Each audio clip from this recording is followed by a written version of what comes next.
Tonight, we're going to journey into the most mysterious, the most terrifying, and the most misunderstood objects in the universe. Black holes. You've heard of them. You've seen them in movies. You've seen dramatic simulations of stars being torn apart or light bending around a glowing ring. But here's the truth. Everything you think you know about black holes barely scratches the surface. A black hole is not a hole. It's not empty. It's not even an object in the traditional sense. It is a place where the laws of physics, the laws that govern everything from falling apples to galaxies, break down. Understanding a black hole changes the way you see reality itself. Because black holes don't just warp space. They warp time. They warp cause and effect. They warp information, the very thing reality is made of. By the time you reach the end of this journey, you will understand what black holes really are, why nothing can escape them, how they shape the universe, how they might connect to other universes, and why some Vistas believe that everything, even you, might be a hologram projected from the surface of a black hole. But before we dive into the darkness, a quick like or subscribe helps this channel grow. It's free, but it genuinely makes a huge difference for me. Now let's begin. What exactly is a black hole? Let's start with something familiar: gravity. You already understand gravity in your daily life. You drop your phone and it falls. You walk and the ground pulls your feet downward. Gravity is ordinary, predictable, intuitive. But gravity is also the weakest force in the universe. A small magnet on your fridge can overpower the entire gravitational pull of the Earth, holding it down. Yet despite being the weakest force, gravity is also the one that shapes the fate of stars, galaxies, and the universe itself. Because gravity never stops pulling. It never turns off. Given enough mass in a small enough space, gravity becomes overwhelming. A black hole forms when gravity wins. When a massive star dies, its core collapses under its own weight. The atoms that make up the star, hydrogen, helium, carbon, get crushed. Electrons get crushed into protons, forming neutrons. Neutrons get crushed. And the collapse continues, unstoppable, until all the matter is compacted into a region so small, so dense, that gravity becomes inescapable. That's the birth of a black hole. But here's where things get truly strange. A black hole has no surface, no solid boundary. What it has is a point of no return, the event horizon. Once you cross the event horizon, you never return. Not because something pushes you back, not because you hit a physical barrier, but because all possible paths you could take, even paths that would normally lead outward, now lead inward. Inside the event horizon, every direction points toward the center. And what's at the center? A singularity. A place of infinite density, infinite curvature of space-time. A location where our current physics simply cannot describe what happens. But let's slow down. Before we talk about singularities, wormholes, information paradoxes, and the possibility that black holes might create entire new universes, we need to build up our understanding step by step. Gravity and curved space. Why things fall. Gravity is not a force in the traditional sense. Einstein showed that what we call gravity is actually curved space-time. Imagine stretching a rubber sheet tight and placing a bowling ball in the middle. The sheet curves. Now roll a marble across the sheet. It naturally spirals inward, not because the bowling ball is pulling on it, but because the sheet is curved. Space works the same way. Planets orbit the sun because space-time is curved around the sun. Moons orbit planets for the same reason. Gravity is geometry. But black holes are what happen when space becomes so curved that it folds in on itself. The curvature becomes infinite. Space-time literally caves inward, creating a region where the fabric of space no longer resembles anything familiar. How big is a black hole? Let's talk about the event horizon, the boundary of no return. Its size depends on the mass of the black hole. A black hole with the mass of the Earth would have an event horizon only about 2 centimeters wide. You could hold it in your hands, if that made any physical sense at all. A black hole with the mass of the Sun has an event horizon about 3 kilometers across. And the supermassive black hole at the center of our Milky Way, Sagittarius A star, has an event horizon about 24 million kilometers across. But here's what most people don't realize. A black hole is mostly empty space. If you replaced the Sun with a black hole of equal mass, Earth would continue orbiting normally. Nothing would be sucked in. We wouldn't be dragged toward it, because gravity depends only on mass, not size. The black hole's event horizon is where strange things begin. But the true weirdness lies deeper. Approaching a black hole, the experience of falling. Let's imagine you're falling toward a black hole, feet first. This is where things become surreal. First, time begins to warp. To a distant observer watching you fall, you slow down. Your movements become sluggish. Your voice becomes stretched out. Your fall appears to take longer and longer. You freeze at the event horizon, and then you fade. Your image becomes redder and dimmer until it disappears completely. From the outside, you never cross the event horizon. You get stuck on the surface, frozen in time. But from your perspective inside the falling spacecraft, you fall straight in. No slowing, no freezing, no stopping. You cross the event horizon without noticing anything special. This dual perspective, 2 different realities that are both correct, is one of the strangest consequences of relativity. For you, time is normal. For the outside universe, your time stretches toward infinity. Spaghettification, the universe's unforgiving stretch. As you approach the black hole, gravity becomes stronger at your feet than at your head. This difference is enormous. Small at first, then noticeable, then catastrophic. Your body stretches vertically and compresses volumes. Physicists call this spaghettification, a harmless-sounding name for a horrifying process. Near big black holes, supermassive ones, this stretching is gentle. You might cross the event horizon without feeling anything strange. But in smaller black holes, you are torn apart before you even reach the horizon. The gravity gradient becomes so intense that your feet are pulled many thousands of times harder than your head. You don't survive long enough to worry about what's inside. Inside the event horizon, where physics ends. Once you've crossed the event horizon, every possible path leads inward. Even light cannot escape. Inside, space and time swap roles. Time points toward the singularity. You cannot choose to avoid it, just as you cannot choose to avoid tomorrow. It is your future. The singularity is not a place in space. It is a moment in your timeline. And when you reach it, our physics cannot describe what happens next. Inside the event horizon, the very structure of reality changes. Distance becomes time, time becomes direction, and movement becomes inevitability. It's here, inside this boundary of no return, that our mathematics breaks apart. Here, the rules that govern stars and planets and galaxies crumble into contradictions. But before we explore the singularity, the ultimate cosmic unknown, we need to understand how black holes grow, how they behave, and how they shape the universe around them. Because black holes are not just destructive monsters consuming everything in their path. They are engines of creation. They sculpt galaxies. They power quasars brighter than 1 trillion suns.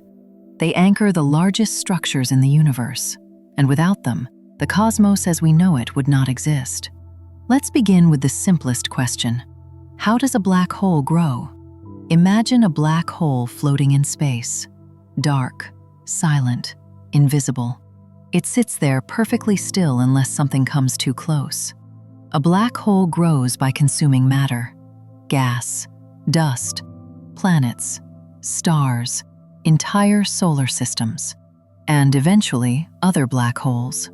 But despite what movies show, a black hole does not suck things in like a vacuum cleaner. It does not pull harder than any other object of equal mass at the same distance. If the sun suddenly turned into a black hole, Earth would not be swallowed. Our orbit wouldn't change. We would continue circling a 3-kilometer wide point of infinite density exactly as we orbit the sun now. A black hole only pulls you in if you get too close, if you cross the event horizon, or if you enter a region where its gravitational energy is overwhelming. But here's the fascinating part.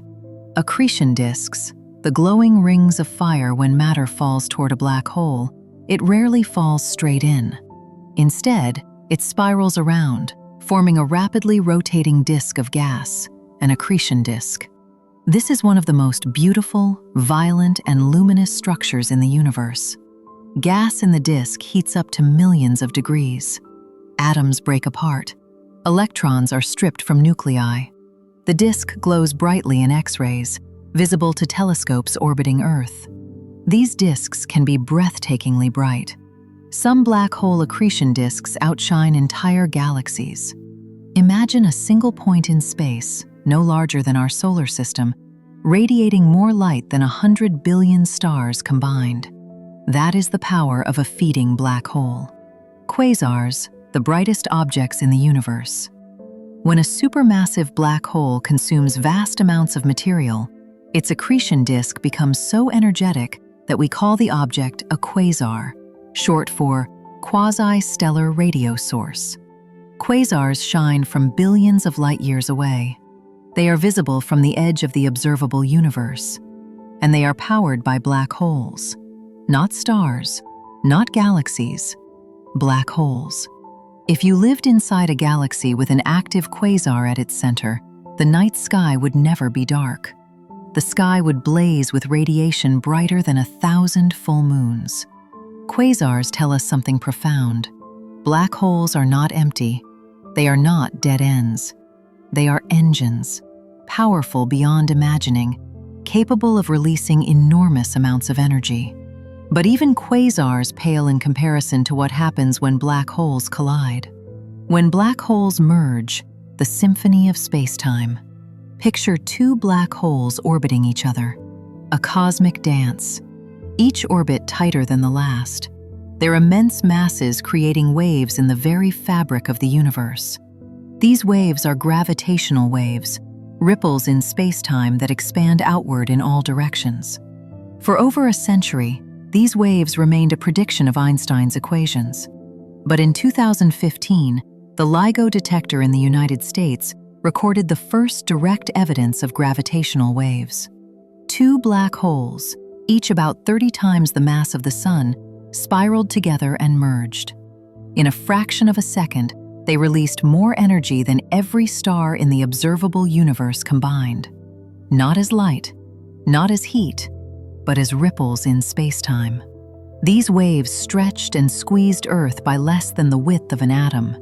Yet across billions of light-years, they still carried the signature of their origin. Gravitational waves allow us to listen to black holes.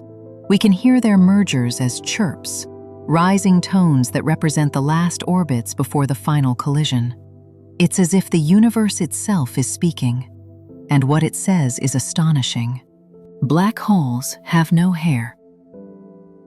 This phrase, "black holes have no hair," is one of the most bizarre yet important statements in astrophysics. It means that black holes are simple, elegantly, profoundly simple. No matter what falls in, stars, gas, planets, people, the black hole forgets everything except three things: mass, electric charge, spin, angular momentum. That's it. A black hole that ate 1,000,000 stars is identical to one that ate 1,000,000 planets, as long as they have the same mass, charge, and spin. All the details, the chemistry, the shapes, the histories, are gone. But are they really gone? This leads us to one of the greatest mysteries in physics, the black hole information paradox. According to quantum mechanics, information can never be destroyed. If you burn a book, the words are not truly lost. The information is encoded in the smoke, the ash, the heat. But black holes appear to destroy information completely. Throw a book into a black hole, and the universe seems to lose the information contained in its pages. This is impossible. Quantum mechanics forbids it. Yet Einstein's general relativity says the book, and all information about it, is crushed in the singularity where time and space break down. Two pillars of modern physics contradict each other. This is the black hole information paradox. For decades, it baffled physicists, but the solution may lie in a remarkable idea, one that challenges the nature of reality itself. The holographic principle. Is the universe a projection? Here's the shock. Many physicists now believe that the information inside a black hole is not lost. Instead, it is stored on the event horizon, on the surface. That means the 3D interior of a black hole might be encoded on its 2D surface, like a hologram. This idea, the holographic principle, suggests something even more mind-bending. The entire universe might work the same way. The 3D world we live in could be a projection of information encoded on a distant 2D surface. Space itself may be an illusion emerging from information. If true, black holes are not just cosmic monsters. They are windows into the fundamental nature of reality.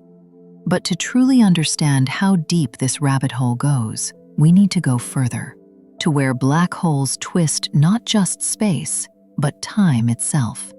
We need to ask the question that has haunted physicists for a century. Could black holes be parcels to another region of space, to another universe, to another timeline? And if so, what would it mean for us? So, could black holes be portals? It sounds like science fiction, a trope from movies and novels. But when you follow the mathematics, when you take Einstein's equations seriously, when you walk right up to the edge of what physics allows, you discover something surprising. Not only could black holes act as bridges, Einstein himself discovered the equations that describe such a structure. He called it an Einstein-Rosen bridge. Today, we call it something else, a wormhole. A tunnel through space-time connecting two distant regions of the universe, or possibly connecting our universe to another one. But before we explore wormholes and parallel universes, we need to understand the 3 layers of a black hole. Layers not made of matter, but made of geometry, energy, and fate. Layer 1, the event horizon, the point of no return. This is the boundary that separates the outside universe from the inside. Once you cross it, every path, even lights, leads inward. But nothing special happens physically. No flames, no walls, no jolt, no shock, no sudden change. You simply cross a mathematical threshold, a place where the future points inward. Inside the horizon, the singularity lies ahead of you not because you're falling toward it, but because it becomes your future. Just as you cannot avoid tomorrow, you cannot avoid the singularity. But the singularity itself is far stranger than a dot at the center. Layer 2, the photon sphere, where light orbits. Just outside the event horizon lies one of the strangest regions in the universe, the photon sphere. This is a region where gravity is so intense that light can orbit the black hole. It is a sphere of pure chaos, photons whipping around at the speed of light, trapped in unstable circular orbits. If you stood at the photon sphere, ignoring the fact that you'd be torn apart instantly, you would see the back of your own head. Light leaving you would circle the black hole and return from the front. Reality would lose all meaning. This is the region that produces the glowing rings in black hole images, the bright halo captured by the Event Horizon Telescope. Layer 3, the singularity, where time ends. At the center, or at least at the end of space-time, lies the singularity, a place where density becomes infinite, where curvature becomes infinite, where space and time cease to behave like space and time. But here's a question that reveals the true strangeness. Does the singularity even exist physically? Or is it a sign our physics is incomplete? Most physicists believe the singularity is not a real thing, but a place where our current theories fail. A sign that quantum gravity, a theory we do not yet have, must take over. The singularity is not an object. It is the limit of knowledge, a boundary we are not yet able to cross mathematically or conceptually. And yet, this singularity might not be where the story ends. It might be where the story begins. Wormholes, Einstein's impossible tunnels. When Einstein and Nathan Rosen solved the equations of general relativity, they found something unexpected. The magic described a tunnel, a bridge between two sheets of space-time. Imagine space not as emptiness, but as a fabric. Now imagine pushing two distant points together so they touch, and punching a hole between them. The tunnel that forms is a wormhole. Einstein's equations permit this. They do not forbid it. But here's the problem. Under normal conditions, wormholes collapse instantly. Faster than light can travel through them. They pinch off the moment they form. To keep a wormhole open, to hold the tunnel stable long enough for even a photon to pass through, you need something exotic. You need negative energy, a form of energy that does not exist in any everyday sense, energy that opposes gravity rather than enhances it. We have no idea how to create such energy in useful quantities, but we know it exists in principle. Quantum fields allow negative energy in microscopic, short-lived fluctuations. Vacuum energy can be negative relative to certain frames. So the idea of a stable wormhole is not fantasy. It is a real possibility, a possibility that pushes physics to its limits. But what would lie on the other side of a wormhole? There are three main ideas. Possibility 1, a distant part of our universe. A wormhole could connect two places billions of light years apart. You could enter one end near Earth and emerge near a distant galaxy on the other side. Distance becomes irrelevant. Time becomes irrelevant. Space folds. A shortcut through the cosmic geometry. Einstein believed this was possible mathematically, if not physically. Possibility 2, another universe. Some physicists believe black holes may do more than just connect regions of our own universe. They may spawn new universes. When a black hole forms, the collapsing matter may not crush into a true singularity. Instead, the collapse could bounce, creating a new expanding region of space-time. In other words, a new universe on the other side. According to this view, every black hole in our universe may contain its own universe inside, and our universe may be inside a black hole in another universe. This is not metaphor. This is not fiction. This is a real proposal in theoretical physics. Possibility 3, time travel. Some solutions of general relativity show that certain wormhole configurations allow time travel. If one end of a wormhole is accelerated or held near a massive object, time passes differently at its two mouths. Walk through one mouth and you emerge in the other's past or future. This creates paradoxes. This fractures causality. This is deeply problematic. Many physicists believe the universe prevents such situations. Some invoke the chronology protection conjecture, a tongue-in-cheek idea by Stephen Hawking. In plain English, Hawking suggested, the universe hates time loops. It will not allow them. But mathematically, the solutions still exist. The universe is full of doors we do not yet know how to open, or that we may never be allowed to open. Black holes as cosmic one-way doors. But here's something even more astonishing. A black hole is not simply a tear in space-time. It is also a one-way membrane. Stuff goes in, nothing comes out. This asymmetry, this irreversible flow, might be one of the fundamental engines of time itself. We experience time as having a direction, past to future. Entropy increases. Disorder grows. Glass shatters, but never unshatters. Eggs break, but never unbreak. But black holes magnify this asymmetry to an extreme. Their event horizons act like cosmic drains that define an arrow of time. Some physicists believe that without black holes, the universe would have no clear direction of time, no increasing entropy, no progression. Black holes may help define the arrow of time, but the reality gets even stranger. White holes, the opposite of black holes. If a black hole is a region where things can go in but not out, a white hole is the opposite. A white hole is a region where things can come out but never go in. The equations of relativity allow white holes. They appear as the other side of black holes, the reverse solution. So could they exist? We've never seen one. No astrophysical process that we know of could create one.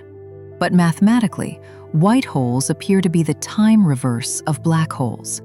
If black holes create the arrow of time inward, white holes reverse it outward. Some theories propose that the Big Bang itself may have been a white hole, a sudden outpouring of matter and energy from a region we can't access. A white hole might be the birth of a universe. A black hole might be the death of one. This idea leads us into the deepest theories about the cosmos, theories that merge black holes with quantum mechanics, cosmology, and even the nature of information itself. To understand them, we need to explore Hawking radiation. Because in 1974, Stephen Hawking discovered something shocking. Black holes are not black. They glow. And this discovery changed everything we thought we knew. Black holes are not black. They glow with a faint, ghostly radiation. They evaporate. They die. This was Stephen Hawking's great revelation, one of the most profound discoveries in the history of physics. Until Hawking, physicists believed black holes were eternal, unchanging, a one-way ticket to oblivion. Matter goes in, nothing comes out. The black hole grows forever. Gravity wins. But Hawking showed the universe is not so simple. Quantum mechanics adds a twist, a loophole in the perfect darkness. To understand Hawking radiation, we need to combine two of the most powerful ideas in physics: general relativity, Einstein's theory of spacetime, and quantum mechanics, the theory of the tiny. Individually, these theories describe the universe flawlessly. Together, they collide. And nowhere do they collide more violently than at the edge of a black hole. Quantum foam, the seething fabric of spacetime. At the tiniest scales imaginable, spacetime isn't smooth. It isn't calm. It isn't empty. It boils. The vacuum is not empty at all. It is filled with particles that pop into existence and disappear an instant later. These virtual particles come in pairs, a particle and its antimatter twin. Normally, these pairs annihilate each other so quickly that nothing remains. But near the event horizon of a black hole, something extraordinary can happen. Particle pairs at the edge of forever. Imagine a particle-antiparticle pair appearing right on the event horizon. One particle falls into the black hole. The other escapes into space. The escaping one becomes real. It can no longer annihilate its partner. And because energy must be conserved, the black hole must compensate. It loses mass. It shrinks. This outgoing particle is Hawking radiation. Slowly, relentlessly, the black hole evaporates. For a massive black hole, like the one at our galaxy's center, this process is incredibly slow. It would take trillions upon trillions of years for it to evaporate. But for tiny black holes? For black holes the size of mountains or atoms? Evaporation is fast, violent, spectacular.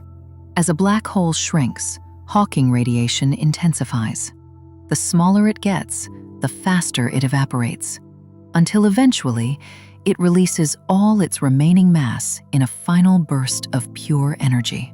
A black hole dies the way it lived, explosively. But Hawking radiation leads to a profound and disturbing question, the biggest unresolved problem in theoretical physics.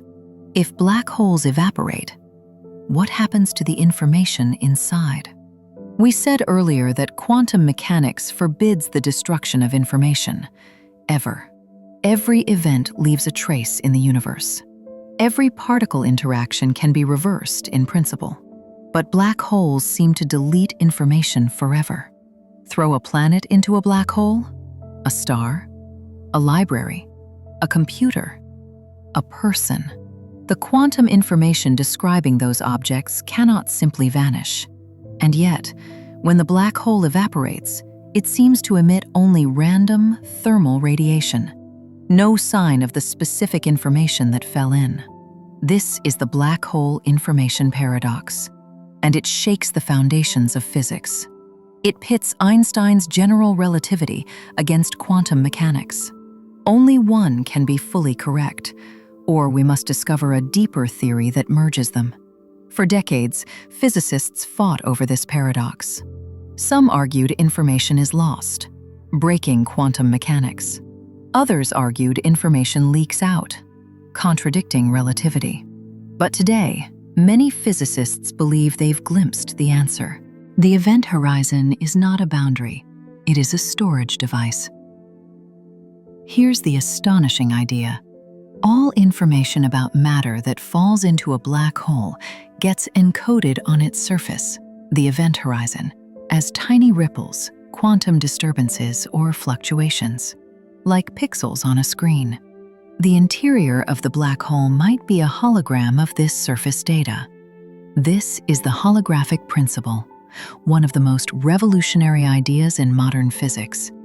It says, everything inside a black hole may be fully described by information on the surface. Matter inside, light inside, particles inside, everything.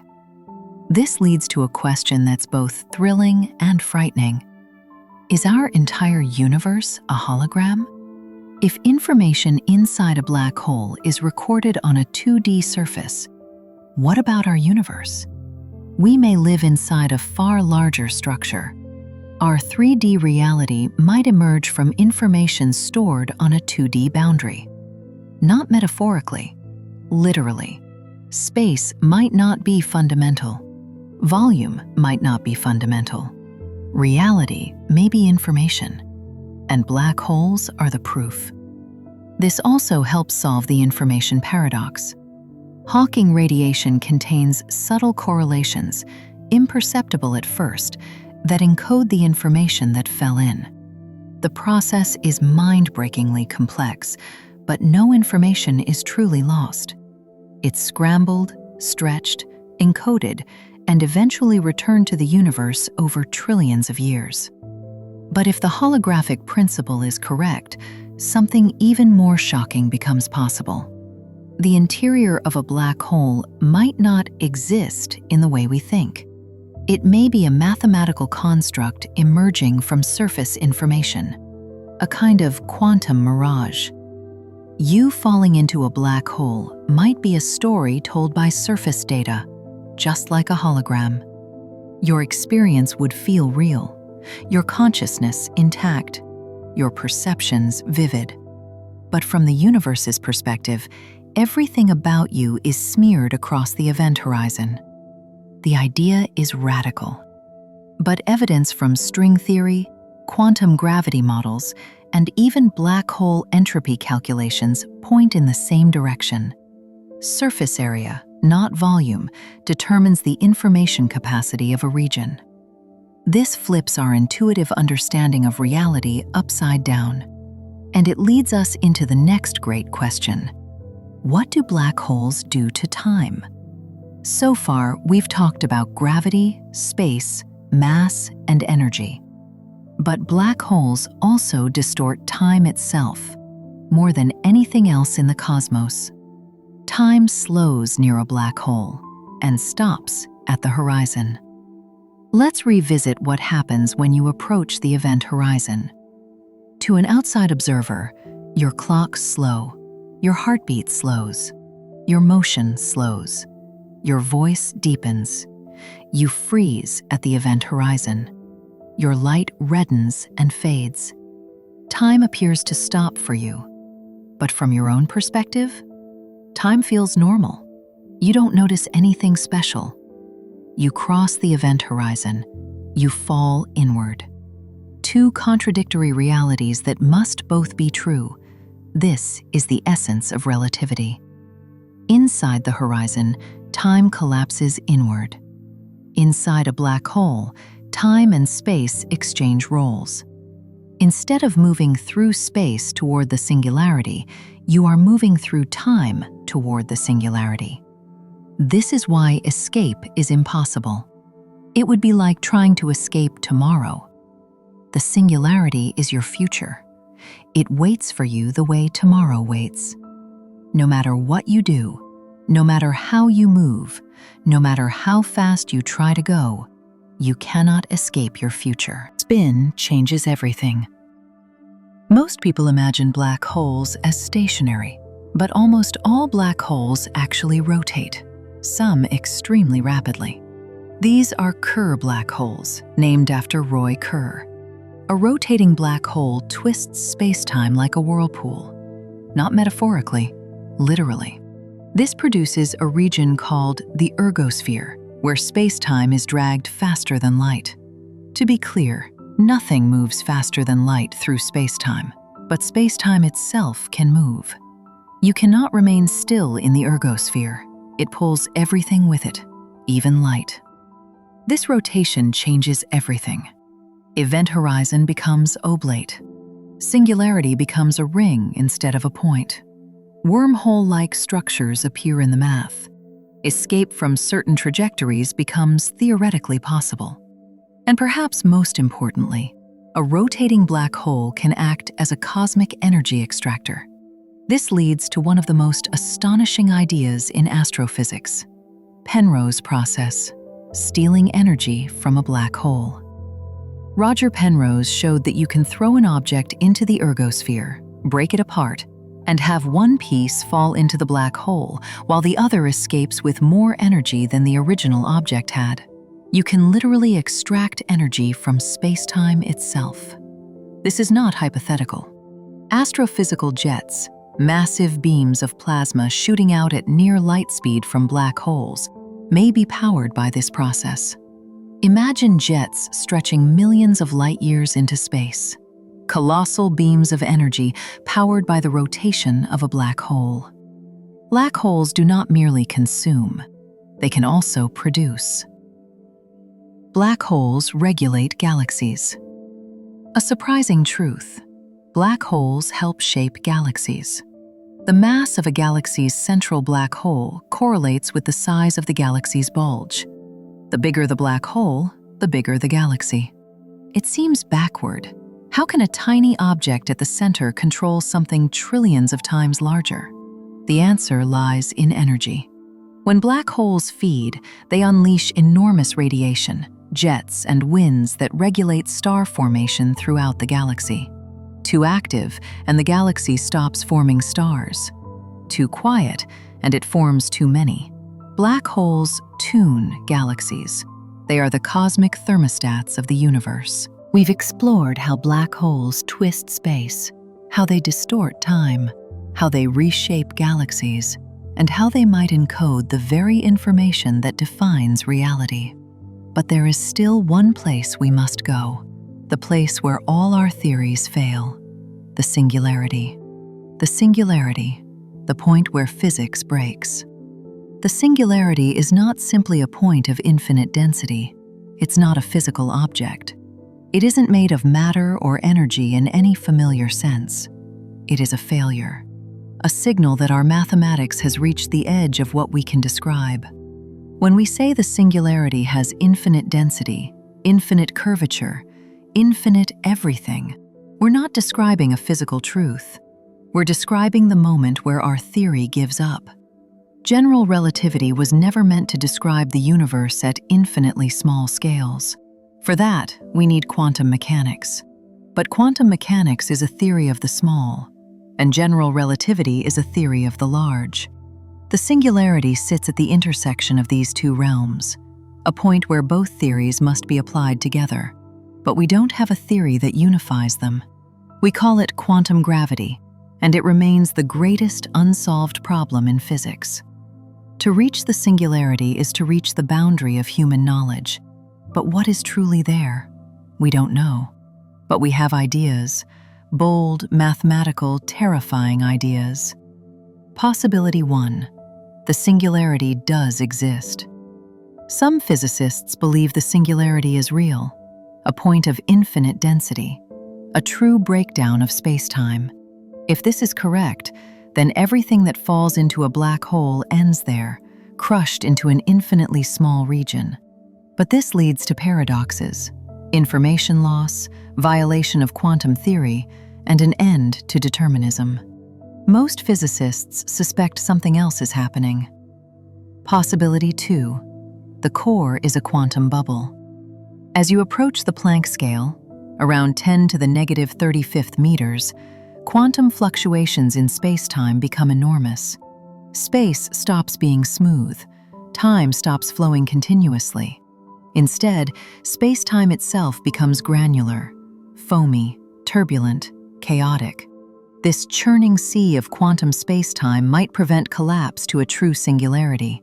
Instead, the inner core of a black hole might be a Planck-scale bubble, a region where gravity is repulsive instead of attractive. This idea appears in loop quantum gravity, a theory that quantizes space-time. If true, the collapse of matter inside a black hole might bounce, avoiding the singularity altogether. Possibility 3. The singularity is a doorway.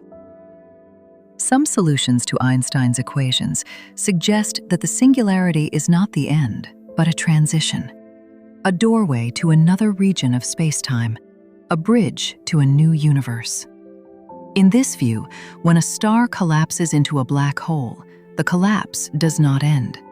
It continues inward, reaches extreme density, and then explosively expands into a new dimension, a baby universe.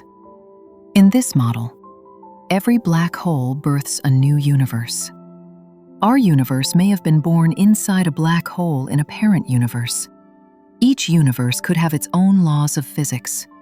Black holes are cosmic reproductive engines. This idea is called cosmological natural selection, proposed by Lee Smolin.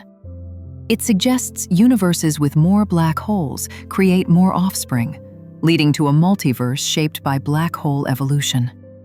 It's speculative, but mathematically consistent. Possibility 4. The singularity is a hologram. Another view, emerging from string theory, says the singularity exists only from the perspective of an outside observer. From the inside, the singularity may never be reached. Instead, space-time ends in a smooth, finite region, fully encoded on the event horizon. The interior becomes a kind of holographic projection of the surface data. This means the singularity might exist only as a mathematical artifact, not a physical object. Your fall into the black hole might be fully described by surface information. Your journey inward might be a story created from outside the horizon physics. It sounds impossible, but it aligns with everything we know from the holographic principle. Possibility 5. Firewalls. The universe protects information violently. In 2012, a group of physicists proposed something shocking. If information cannot be destroyed inside a black hole, then the event horizon cannot be smooth.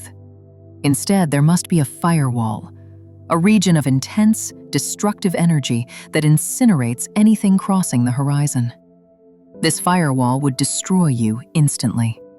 No falling gently through the horizon, no peaceful descent. No, nothing special happens. The event horizon becomes a wall of death. But this contradicts Einstein's equivalence principle, the idea that free fall should feel weightless and smooth. It pits two sacred principles against each other. Quantum information must be preserved versus Einstein's principle of relativity. Firewalls have become one of the most controversial ideas in modern physics. Some believe they're real. Others believe they violate too many fundamental principles. Most likely, the true answer lies deeper still, in a theory of quantum gravity we have not yet discovered. The end of black holes, the long future of the universe. To understand black holes fully, we must also understand their future. Because in the grand timeline of the cosmos, black holes are not temporary features. They are the final stage. As stars burn out, galaxies fade, and matter decays, black holes remain. The universe will one day be dominated by black holes. This era, trillions upon trillions of years from now, will be the black hole age. Galaxies will be dark. Stars will be gone. Planets will be frozen. The universe will be nearly empty, except for black holes scattered across the dark void like cosmic fossils. Over unimaginable timescales, these black holes will evaporate through Hawking radiation, slowly shrinking, slowly dimming, slowly dying. Supermassive black holes, like the one at the Milky Way's center, may take up to 10 to the power of 100 years to evaporate. A number so huge, it defies comprehension. But eventually, they too will fade, leaving behind only radiation, a thin sea of cold, drifting photons. This will be the final stage of the universe, a quiet darkness, a universe without stars, without planets, without galaxies, without black holes. A universe of cooling light and expanding emptiness, the ultimate silence. But maybe the story doesn't end there. Some theories suggest that quantum fluctuations could cause new universes to form in the distant darkness. Others propose that entropy might reset. Some even argue that the Big Bang itself was the evaporation of a black hole in a higher dimensional universe. If that is true, every atom in your body, every star in the sky, every galaxy we observe, every thought, every feeling, every moment may be the children of a black hole in another universe. And every black hole in our universe may be the seed of universes yet to come. We've explored the interior mysteries of black holes, their role in the fate of the universe, and their possible connection to new realities. But now we return to the cosmos we know, the present universe, filled with stars, galaxies, and different types of black holes. Because not all black holes are the same. They come in different sizes, different masses, and likely different origins. Each class of black hole tells its own cosmic story. Let's begin with the smallest ones we know. Stellar mass black holes, the ashes of dead stars. These are the black holes formed when massive stars explode as supernovae. A star at least 20 to 30 times the mass of the Sun collapses under its own gravity. Its core shrinks into a tiny region of extreme density, the birth of a black hole. Stellar black holes typically weigh 5 to 20 solar masses, sometimes as high as 50 or even 100 solar masses, and in rare cases, even more. They are scattered throughout galaxies like fossils of ancient stars. Many of them are invisible, unless they feed. When they pull matter from a companion star, they light up in X-rays, creating X-ray binaries. These systems allowed us to detect the first black holes ever discovered. Cygnus X1, one of the brightest X-ray sources in the sky, revealed to us the presence of a dark, massive object pulling matter from a star. It was here that the modern story of black holes began. Supermassive black holes, the anchors of galaxies. At the other extreme are behemoths, millions to billions to tens of billions of solar masses. These giants sit at the centers of galaxies. Every large galaxy we've studied has one, including our own. Our black hole, Sagittarius A star, has a mass of about 4 million suns. The black hole at the center of M87, the first one ever imaged, is 6.5 billion solar masses. And the largest known black hole? Ton 618, a monster weighing 66 billion suns, so large that light would take over a week to circle it. But the mystery remains. How do supermassive black holes become so massive? Stellar black holes form from stars, but supermassive black holes seem far too large to be formed by star collapse alone. We have two leading theories. Theory 1.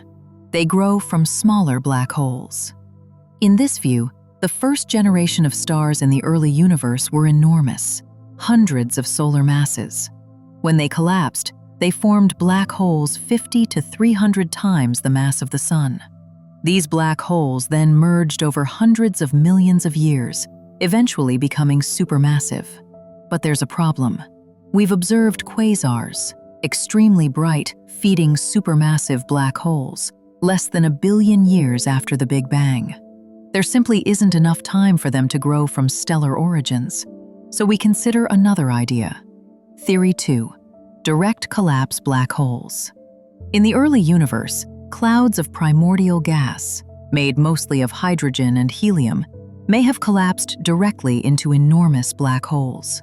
Instead of forming stars first, the gas cloud collapses in one catastrophic event: a direct collapse.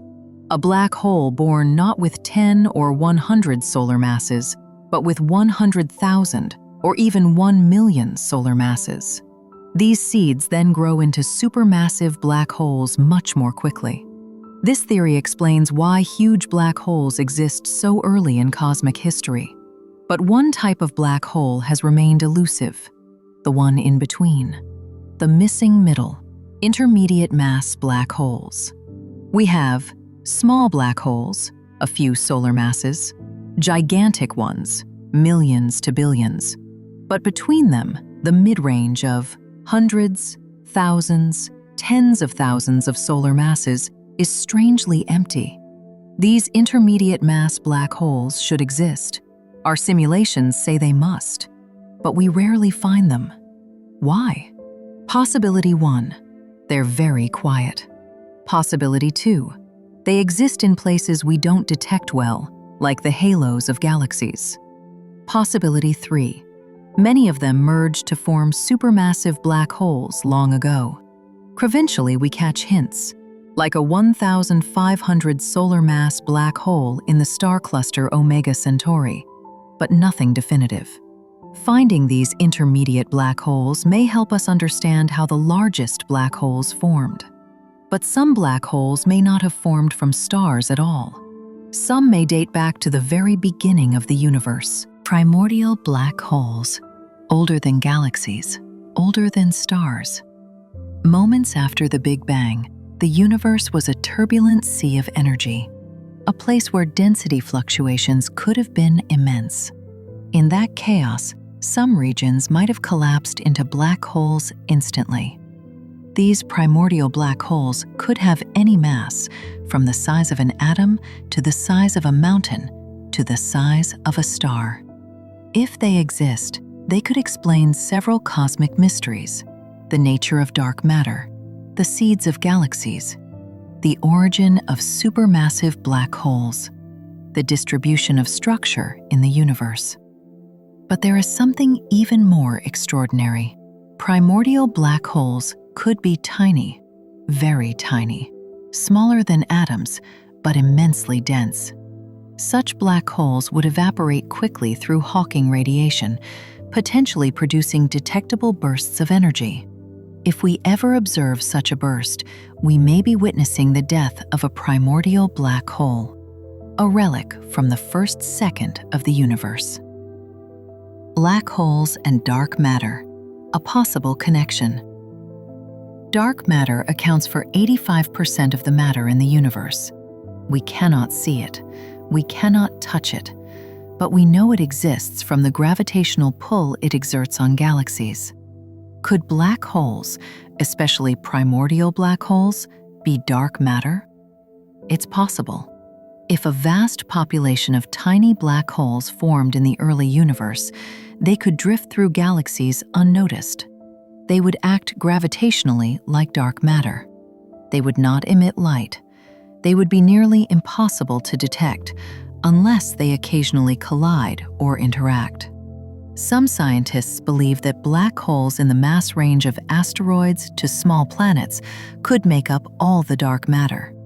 Others argue the data is not consistent. The universe offers hints, but no clear answer yet. Solving this puzzle could reveal the origin of both dark matter and the earliest black holes. How we observe black holes. Black holes are invisible. Yet today, we can observe them more clearly than ever before. We do this in three main ways. 1. Watching stars orbit an invisible mass. This is how we proved Sagittarius A star exists. By observing stars whipping around a dark point at incredible speeds, some reaching 8,000 kilometers per second, we measure the mass of the black hole precisely. One star in particular, named S2, completes an orbit every 16 years and gets astonishingly close to the black hole. Its motion revealed, there is a 4 million solar mass object at the center of the Milky Way. It emits no light. It fits inside a region smaller than our solar system. It must be a black hole. 2. Detecting gravitational waves. When black holes merge, they send ripples across the universe. LIGO, the Laser Interferometer Gravitational Wave Observatory, senses these ripples by measuring tiny changes in distance smaller than a proton. Since 2015, we've detected dozens of black hole mergers, including one between 85 solar mass and 66 solar mass black holes, forming a 142 solar mass intermediate black hole. These detections confirm that black holes merge, grow, and evolve. Future missions like LISA, a space-based detector, will be able to detect mergers of supermassive black holes across billions of light years. 3. Imaging the event horizon. In 2019, the Event Horizon Telescope produced the first direct image of a black hole, M87 star, the glowing ring of light surrounding the shadow. In 2022, it captured Sagittarius A star. These images show the photon ring, the twisted geometry of spacetime, the outline of the shadow, the accretion disk glowing at tens of billions of degrees. And as we improve this technique, we may one day capture movies of accretion disks, time-resolved images of jets, direct observation of black hole spin, pictures of binary black holes spiraling together, images revealing the structure of space-time itself. Black holes as laboratories for new physics. Black holes are not just astrophysical objects. They are testbeds for theories that would otherwise be unreachable. Around black holes, gravity becomes strong enough that quantum mechanics, general relativity, thermodynamics, information theory all intersect. Studying black holes may lead to a quantum theory of gravity, understanding the true nature of spacetime, resolving the information paradox, discovering whether the universe is holographic, detecting extra dimensions, discovering new particles, learning how the universe began. And perhaps, most profoundly, understanding black holes may allow us to understand ourselves, because the atoms in our bodies were forged in stars. and the structure of our reality may be encoded in the physics of horizons.